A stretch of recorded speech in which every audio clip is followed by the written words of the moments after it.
How often do we just assume, like when someone's quiet, that nothing's really going on? Maybe we think they're checked out or just, I don't know, have nothing to add. But what if that quiet, that seeming nothing, is actually incredibly full, like a whole internal world buzzing with activity and communication?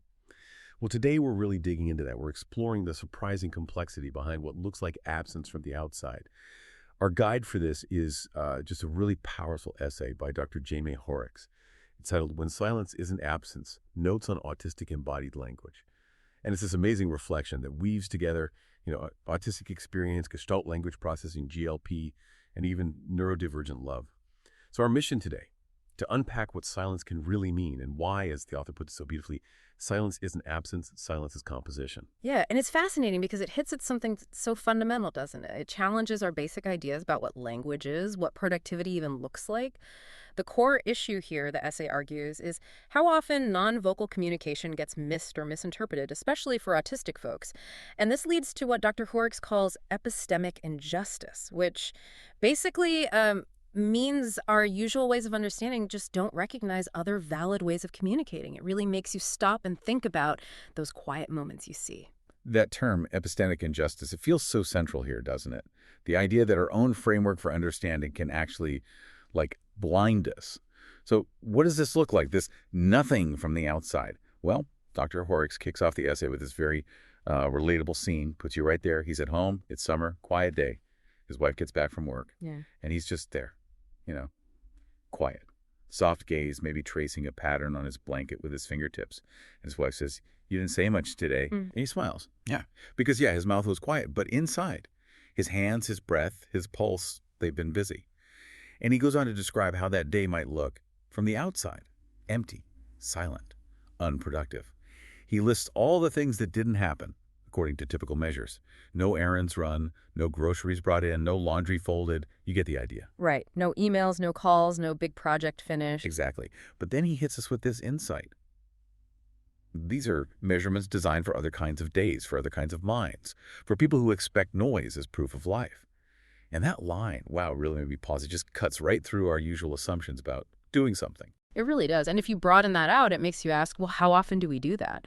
Impose our own ideas of what busy or communicating looks like onto others and maybe miss what's actually happening entirely. So then the author flips it. He takes us inside, shows us what that nothing feels like. And internally, it's absolutely not nothing. It's full of rhythm. He describes this rich inner landscape, like quiet pacing around the room, feeling the floorboards marking time. There's this small back and forth rocking, which he describes as anchoring, letting his vestibular system hum itself into alignment. Really interesting phrasing. Yeah, it's vivid. And he talks about his left pointing finger tracing again and again the outline of my left thumbnail. He calls it an old, well-worn gesture, echolalic in its own way, tactile instead of verbal. So like repeating a physical sensation instead of a sound. Exactly, a physical echo. And his eyes are moving too, in looping circuits. Window, lamp, kettle, floor, window again. Just mapping space, orienting, attuning. There's even a soft hum in his chest, resonance, not melody. And syncing up with background sounds, like the fridge humming or the wind. Wow. So yeah, this isn't absence, it's composition. The words aren't gone, they're just not vocal yet. The language is absolutely there. It's such a different picture from the empty day someone else might see. Yeah. A very active internal composition. Yeah. And that idea that the language is there, just not vocal, that feels key. It leads right into this concept he discusses called the GLP freeze, gestalt language processing, right? GLP. So for many autistic people using GLP, language isn't always built piece by piece, word by word. Is that right?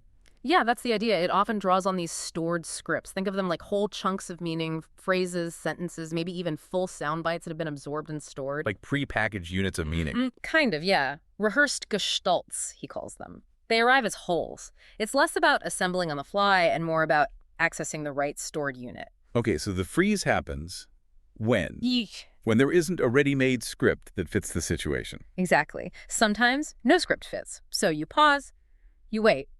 But if the world is impatient, right, if it demands engagement now, as he puts it, then the scripts just disappear. they vanish. The system freezes. And he's really clear. This isn't a choice. It's not deliberate silence. It's a free state. Yeah, born of absence. The words just aren't there. They don't feel safe or reliable in that moment. The language machinery kind of holds its breath. And that's when the body becomes the language, the pacing, the rocking, the thumbnail trace.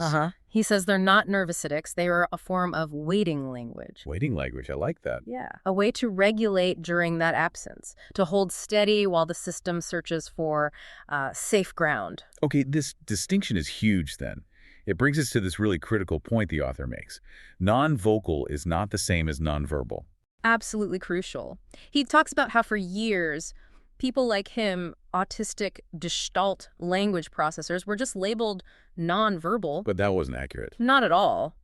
He says, I was never nonverbal. I had language, just not always accessible language, not always accessible vocal language. So let's make that crystal clear for everyone listening. Non-vocal means? Simply that the mouth might be silent, no speech is coming out right then. Okay. And non-verbal? That means no language or meaning is being exchanged at all, which is completely different. Right. And the author stresses the harm this confusion causes.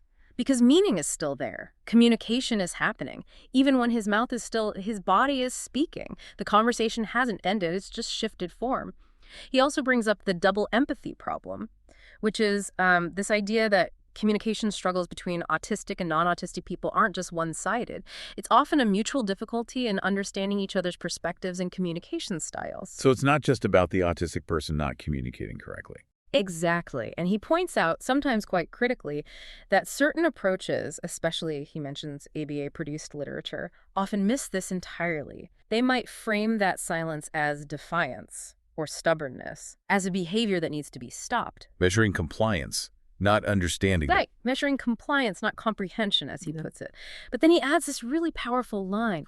We read them, meaning the autistic community understands these dynamics, these misinterpretations, and builds its own language from the fragments they dismiss.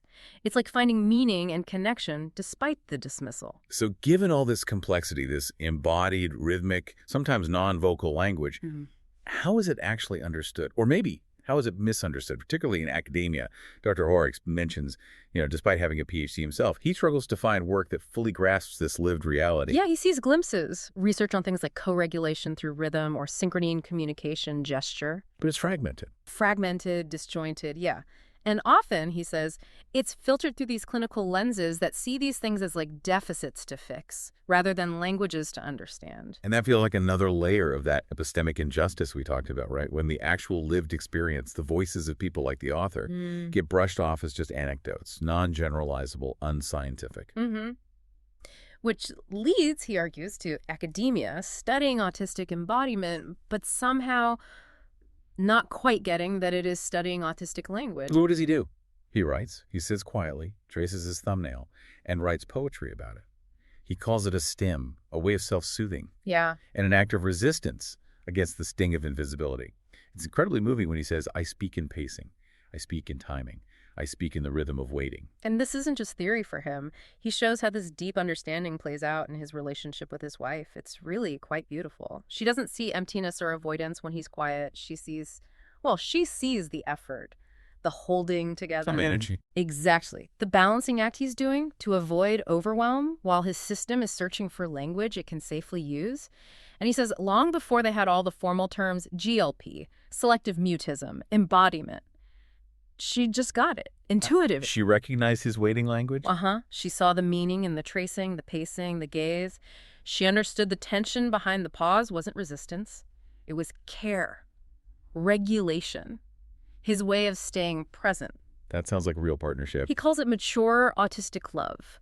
A partner who doesn't push for words on a schedule, who hears the message under the silence, who trusts that communication is happening, even if it looks different. It's about joining, tuning in, not decoding a puzzle. That leads so well into the end of the essay, this kind of closing echo. He uses this wonderful analogy about the Fae from Old Story. I hate the Fae folk. And how communication with them was only possible when humans slowed down. When they paid attention not just to words, but to everything else.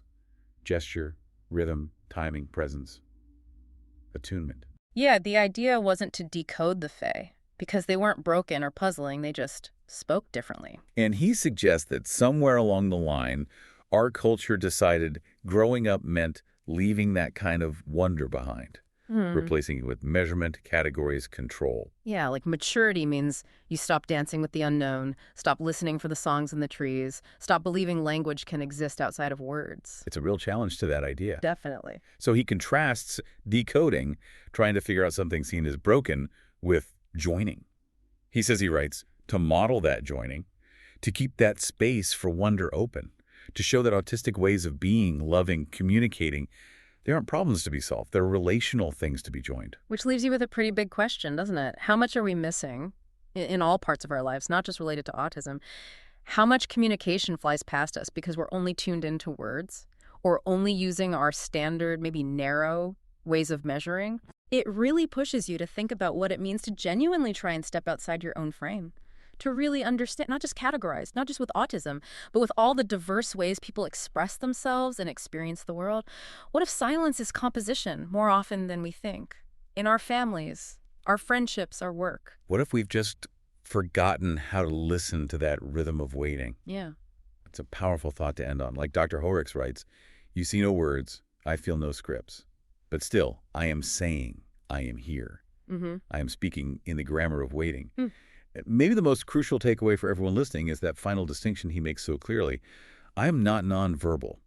I am simply non-vocal. There is a difference. There is a difference.